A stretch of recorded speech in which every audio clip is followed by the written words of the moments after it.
dibangga-banggakan oleh Allah di depan majlis para malaikat. Al-Quran dan hadis tadi dibacakan dalam rumah tangga kita, sebab semua benda dibacakan semua orang boleh buat. Tetapi kalau untuk lebih baik lagi, hadis-hadis dan ayat Quran dibaca ni adalah hadis-hadis dan ayat Quran yang melibatkan fadail. Dia bukan melibatkan hukum hakam. Kalau hukum hakam kena syarah lah. Dan hadis yang berkenaan hukum hakam lagi detail lah. Tetapi kalau hadis-hadis yang berkenaan dengan fadail, seperti mana yang kita lihat Maulana Zakaria Al-Kadahlawi itu menulis buku-buku yang berkenaan fadail. Supaya apa? Buku-buku yang berkenaan fadail ini dia boleh dibacakan oleh semua orang Islam. Semua orang Islam boleh membaca.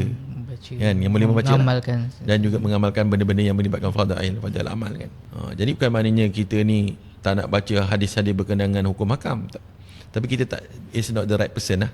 Macam saya lah, tiba-tiba nak baca hukum hakam. Tapi kalau saya nak baca juga, mana saya kena rujuk pada ustaz-ustaz yang lebih memahami.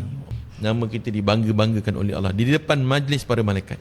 Itulah yang kata nak jawab soalan tadi, macam mana sebenarnya nak mengembalikan anak-anak kita ni balik kepada agama kan. InsyaAllah.